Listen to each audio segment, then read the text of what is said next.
4.7, complete the square.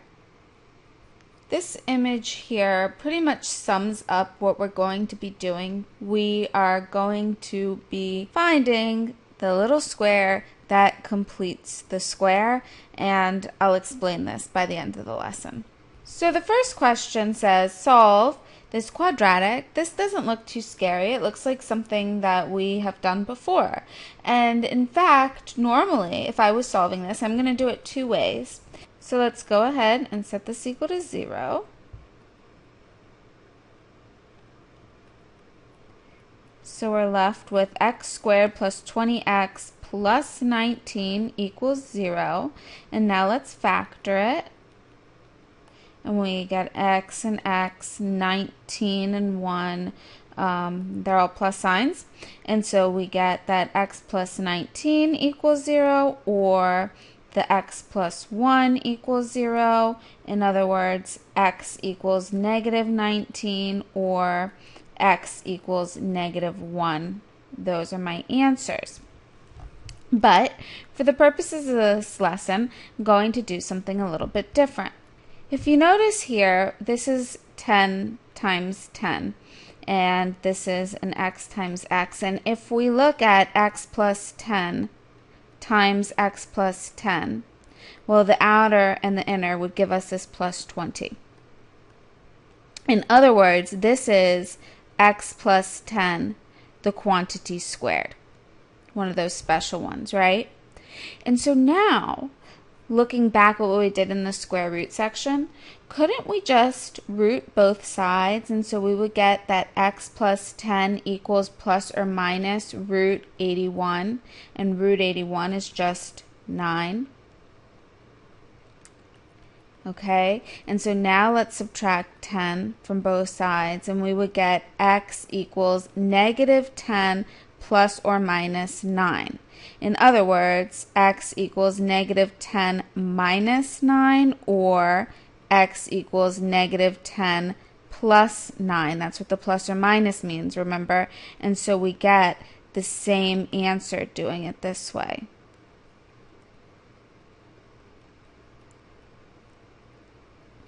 So basically what we're going to be doing in this lesson is we're going to be finding, this 100 won't always be in our question, so we're going to be trying to find whatever this constant is so that it will fill out our perfect square so that we can then take the square root of it and do the same thing. So let's start with the x squared plus bx plus c equals 0. We just want to focus on this x squared plus bx and then adding some value so it will complete the square. And so let's just get the c over to the other side. So we're left with x squared plus bx equals negative c. Okay, now we want to complete the square. We want to fill in something so that this factors really nicely. Let's look back at our picture. So if we have an x by x, and then we have a b over 2 by x, and another b over 2 by x, then this little square right here, to complete the whole big square, would just be this b over 2, that's the length of this side, by b over 2, that's the length of this side. And so that's why I have this b over 2 squared to complete the square. And so that's what I've done here. If this is b, then that b over 2, the quantity squared, is going to be what would complete my square. Now I can't just randomly add it to the left. If I add it to the left, I have to also add it to the right hand side. And so I just do that, and then it would factor really nicely into x plus b over 2, the quantity squared, because let me just prove that to you. X plus b over 2, the quantity squared, is equal to x plus b over 2 times x plus b over 2. And then if I FOIL, I get x squared plus the outer is b over 2x. The inner is also b over 2x. And the last is just b over 2 squared. And so I get x squared plus b over 2 is just b x plus b over 2 squared. And so that factors so nicely. That's exactly what I'm trying to do. And so this is how I complete the square. I just add on this little b over 2 piece. Now, I don't expect this to make sense. We're going to do another example right now. Let's go ahead and do this one. So again, remember that you always want to scoot this c over to the other side as your first step. So we scoot it over here. And then we need to look at our b. Our b in this case is 5. And so let me just write a couple things out. My b is that 5. My b over 2 would then be 5 over 2.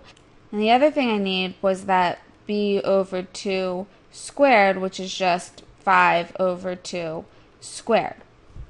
And so I add on this b over 2 squared, right? And whatever I do to one side, I must also do to the other side. So I do that. And that would just factor into this x plus b over 2, the whole thing squared. So this was my b over 2 squared that I added to both sides. And this is just my b over 2. And so then I just simplify this side because I have 2 plus 25 fourths, which is just 33 fourths. Okay, I have a bunch more examples for you. Find the value of c that makes x squared minus 26x plus c a perfect square trinomial, and then write the expression as a square of a trinomial. Okay, in this example, my b is negative 26. And so my b over 2 is going to be negative 26 over 2, or negative 13. And my b over 2 squared is going to be negative 13 squared, which is 169. And so that value of c is just always this b over 2 squared. So that would be x squared minus 26x plus 169. We should let c be 169, in other words. And if we factored this would just be that x plus b over 2, the quantity squared. And my b over 2 is just a negative 13.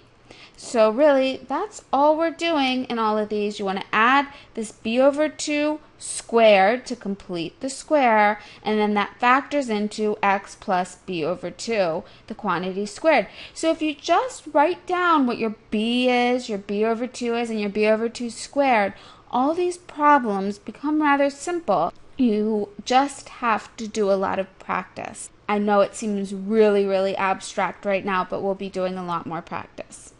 So let's solve this one by completing the square. The first step is always to get this constant over to the other side, because obviously the 1 is not going to complete the square in this example. So we have x squared minus 10x equals negative 1. We're going to be adding something here to complete the square. Again, our b is negative 10. Our b over 2 is negative 5. And our b over 2 squared is just negative 5 squared, or 25. And so the 25 is what you need to add to complete the square. Whatever you do to one side, you must also do to the other side. And then that's just going to be x plus b over 2, and the b over 2 was just negative 5 squared, equals, add those, and that's 24. All right, now we can take the root of both sides. So we have x minus 5 equals plus or minus root 24. Can 24 be simplified? Well, 24 is 6 times 4, and so the 4 can come out. This is 3 times 2, so I can't do anything with that. So that could simplify into 2 root 6. So I have x minus 5 equals plus or minus 2 root 6. Now just add 5 to both sides. And so I'm left with x equals 5 plus or minus 2 root 6. In other words, x equals 5 plus 2 root 6, or x equals 5 minus 2 root 6. And that is our final answer. You could have written it like this as your final answer too. They're both great. Let's do the same thing in this example. Well, right off the bat, I notice that everything can actually be divided by 3. So I'm going to do that first. It's just going to make my life a lot easier. I'm going to divide every term by 3. If you can do it to everything, then you're good to go. But you have to be able to do it to absolutely every term. So we get x squared minus 12x plus 50 equals 0. Now this 50 is not going to be what's going to complete the square. So I'm going to scoot it over to the other side. All right, now I'm going to try and complete the square. Again, my b is that negative 12.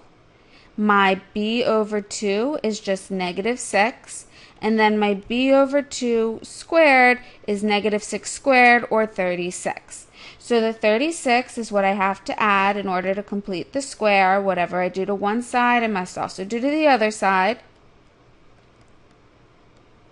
And so now that would just be x plus b over 2, which was the minus 6 squared, equals negative 14. And now root both sides, so we get x minus 6 equals plus or minus root negative 14. Oh, I have an imaginary number here. 14 is just 7 times 2, so I can't take anything out of that except for the I. So I'm just going to take that I out. So I get plus or minus I root 14. You never want to just leave that negative under there. It's imaginary. And so now I would add 6 to both sides. And my final answer is x equals 6 plus or minus I root 14. I could also have written I equals 6 plus I root 14, or I equals 6 minus I root 14. That's great also. Whichever way you want to write it is fine. A triangle. Let's draw a triangle with a height of 2x. So the height is 2x. And a base of x plus 10 has an area of 144. Remember that the area of your triangle is 1/2 base times height, because it's half of a square. And so that would be 1/2 base times height. And so that's our area. Let's just leave the 144 for now. And now when we do 1/2 times x plus 10 times 2x, well, these 2's can just cancel out because I have all multiplication here. And so that's fine to cross those out. And so I'm left with x times x plus 10. 144 equals x squared plus 10x. And so let me complete the square by b equals 10, b over 2 equals 5, b over 2 squared is equal to 25. Okay, so 25 is what I have to add to complete the square.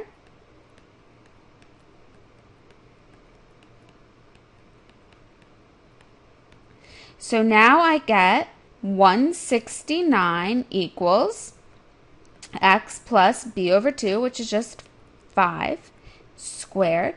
Root both sides, we get plus or minus root 169 equals x plus 5. And root 169 is just 13. I'm going to just rewrite the x plus 5 on the left, equals plus or minus 13. Because again, root 169 is just 13. And then subtract 5 from both sides. And I get x equals negative 5 plus or minus 13. Now in this case, it's not okay to just leave this because I really can find my two solutions.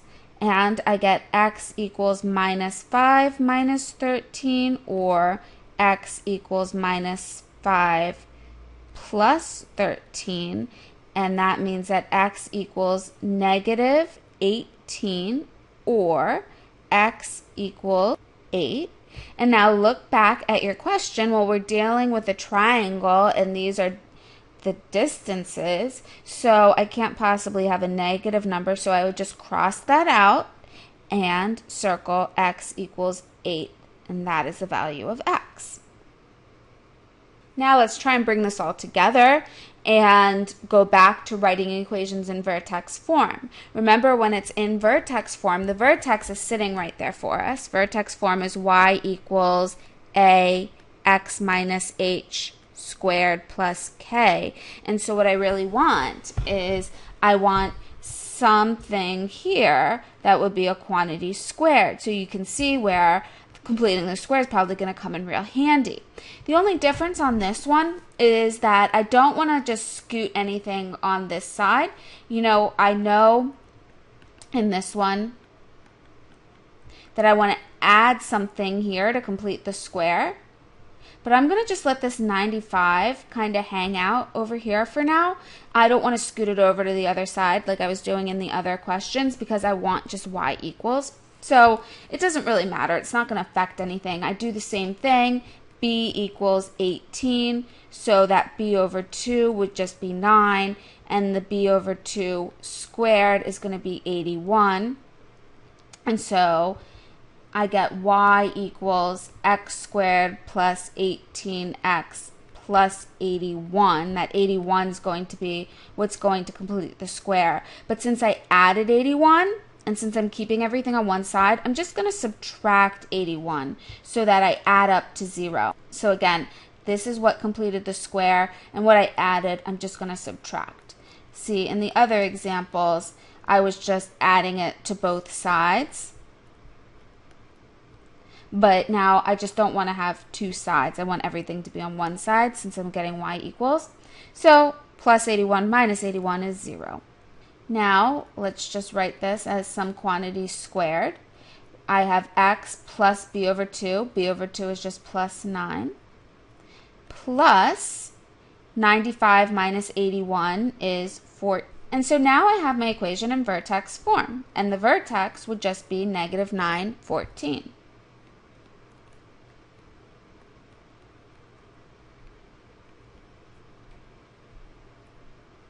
Finally, the height y in feet of a ball that was thrown up in the air from the roof of a building after t seconds is given by this equation right here. Find the maximum height of the ball.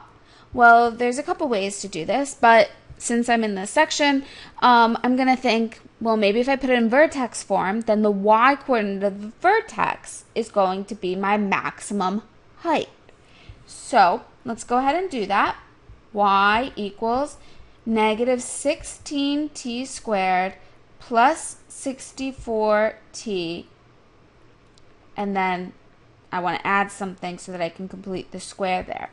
Now the only thing that's really weird in this question is that I have this coefficient, and you'll see that in all the other examples that I've done so far, I had nothing in front of the x squared.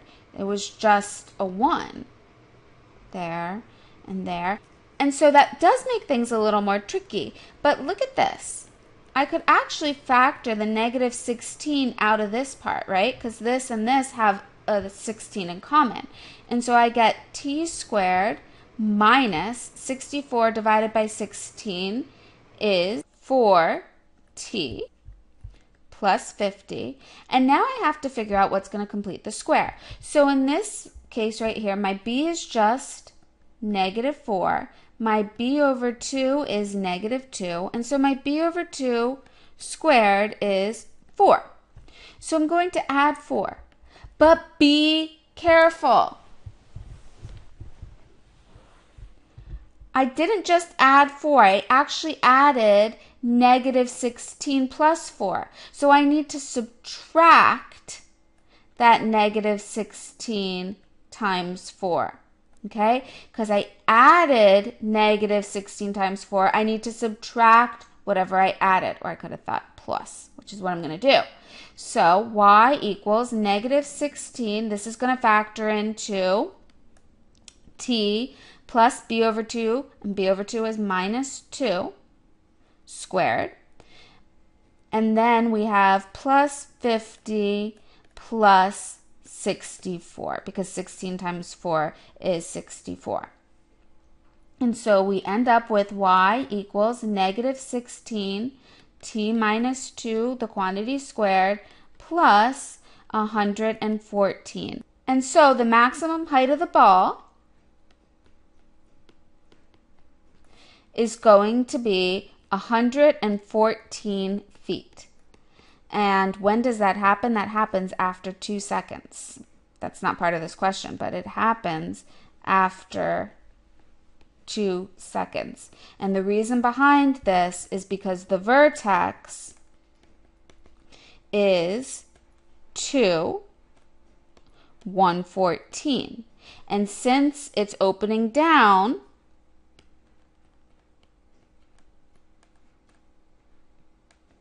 therefore it's a maximum. Okay, because it's opening down. So our vertex is a maximum. And remember that the t is going to be time, and the y coordinate here is feet. And so if I found that the vertex was 214, 114, so this was 2 and this was 114, then that means that the maximum height achieved is 114 feet. Just to think about, do you remember how we found the vertex of a parabola written in standard form? Standard form was y equals ax squared bx plus c. Do you remember how we found the vertex of this parabola? Give you a hint, the x-coordinate of the vertex. Look closely through the notes that you've just taken and see if anything looks familiar or interesting. Just jot down a thought. We'll be talking about this in class. I don't expect you to come up with the answer, but just see if anything pops out at you that looks familiar. And that's it for this lesson. Bye.